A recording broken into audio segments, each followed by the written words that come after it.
This week I'm adding a new feature to my image editor app, PixelDesk. Have you heard of it? It's an app for iOS and Mac. I built the app in SwiftUI, man. It's the most complicated SwiftUI app I've ever built. Anywho, here's my app PixelDesk. I have a project open. The project consists of a few layers, and one of them is a picture of this shark. I created another video about this here shark. This here shark was actually AI generated. And that's another feature that PixelDesk has. It could actually AI generate anything. It could also fill in the gaps with AI. There's another video about this that I created, and hopefully a little thing will pop up which will guide you to that video.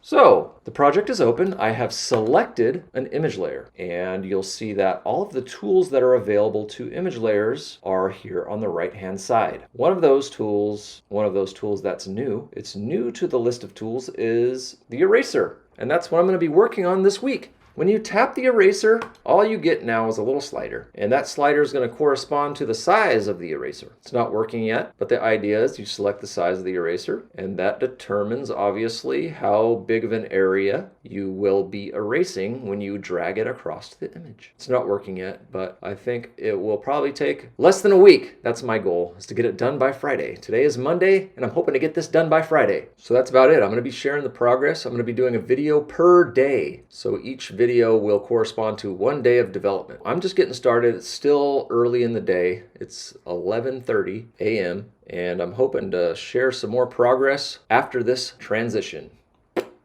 We are now getting into the afternoon time, and I've made a little bit of progress on this thing. It may not look like much, but it's quite a bit of progress, and it is Monday after all, and I'm kind of having a hard time getting into work today. Getting into my work, you know?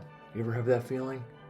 Where it's like things just ain't clicking and you're kind of getting hung up on stupid details. That's kind of how it feels today on this Monday. But I did get a little bit done. So I added some more controls to the context bar, but I added 2 states. So you got your erase state and you got your drag state. So drag just lets you drag the thing around. Erase, of course, it's not working yet, but of course that will be where things start to get interesting, and we'll be able to actually erase some pixels on the image layer. And that's what I'm going to start digging into next. And I did get hung up on some details that I probably shouldn't bore you with, but are people interested in this kind of thing, like getting into the details? I don't even know, but what I was caught up with is it's a small detail. For example, my cutting tool, when you open it, it automatically positions the image such that it doesn't interfere with the bars, such that it doesn't overlap with any of the bars. And to do this, you have to do some fancy stuff with geometry readers in SwiftUI. And that wasn't working properly for the eraser tool, because the eraser tool has a different width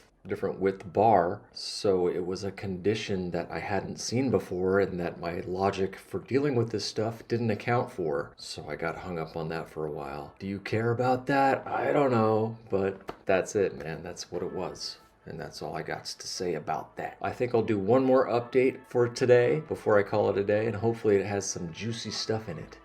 Hello. I'm gonna go ahead and call it a day. I think I finished what I need to finish. I made some progress on this thing. I got some shit done. I'll show you what I got done, in fact. I'm making progress on my eraser tool. It's actually erasing stuff. Check it out. What? My eraser tool is erasing stuff. I even got the brush size working. It appears to be working, but I have a lot to do because this is actually pure SwiftUI, what you're seeing here. These are SwiftUI paths. It's converting my mouse input into SwiftUI paths, and now I just need to take that and convert it into an actual UI image that my app requires for all of the other stuff to work. Have your eyes glossed over yet? I'm sorry if they have, but I'm going to continue this tomorrow. We'll see how much progress I can make tomorrow. Thanks for watching.